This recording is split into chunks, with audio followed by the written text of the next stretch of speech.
এরপরে প্রশ্ন হলো, সিগারেট খেলে 40 দিন নামাজ রোজা কবুল হয় না, এটা কি হাদিস দ্বারা প্রমাণিত?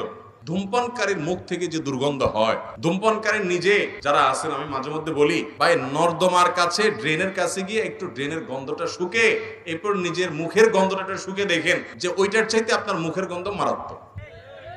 আমি একবার ঢাকার এক হাসপাতালে মসজিদের পাশে সালাত আদায় করতে দাঁড়াইছি, আমার পাশে একজন দাঁড়াইছে, তার শরীর থেকে যেই গন্ধ, আমি চিন্তা করলাম এই লোকটাকে কিছু একটা বলা দরকার, কিন্তু বললে মাইদ্যেরও খাওয়ার ভয় আছে।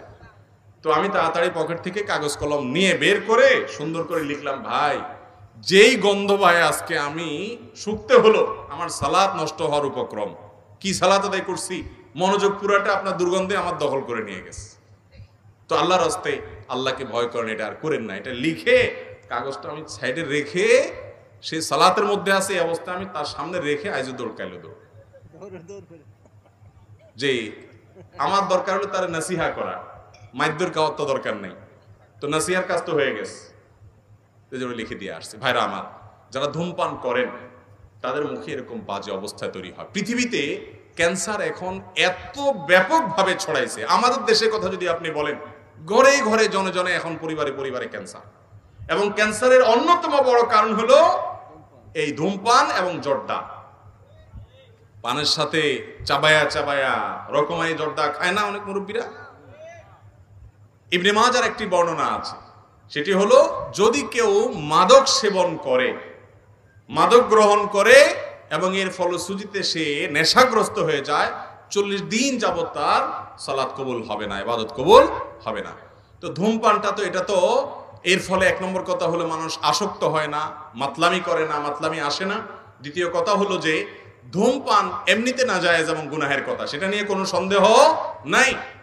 কিন্তু এটা এরকম না যে এটাকে মাদকের মধ্যে ফেলা যায়, এবং এর কারণে আসকারা হাদিসে আসছে, শুধুমাত্র শারিবাল খামার না, মানে শারিবাল খামার বা আসকারা, পদ পান করলো এবং নেশাগ্রস্ত হয়ে গেল, তার 40 দিন ইবাদত কবুল হবে না। অতএব ধূমপানকারীর জন্য এটা প্রযোজ্য না, কিন্তু এর মানে এই না যে ধূমপান করা জায়েজ কাজ বা গুনাহ হবে না, এটাও অবশ্যই না জায়েজ এবং গুনাহের কথা।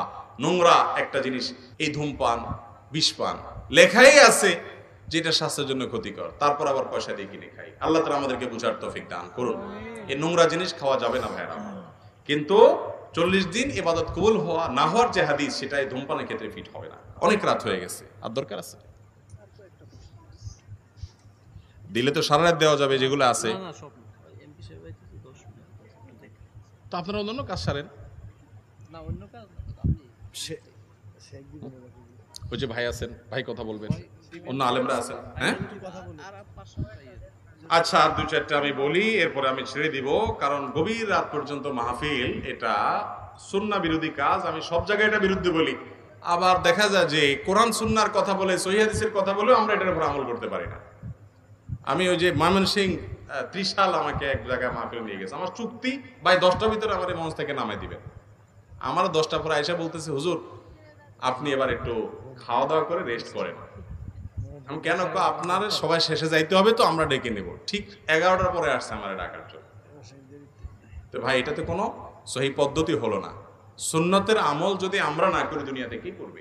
আল্লাহ তাআলা আমাদেরকে আমলের তৌফিক দান করুক। ভাই যাই হোক, যেহেতু কয়েকটা প্রশ্ন উত্তর দেওয়ার জন্য কর্তৃপক্ষ অনুরোধ করেছেন, আমরা কয়েকটা প্রশ্ন উত্তর দিচ্ছি। এরপর ইনশাআল্লাহ অন্যান্য ওলামা একরাম কথা বলবেন। এমপি সাহেব নাকি আসছেন, উনি কথা বলবেন ইনশাআল্লাহ।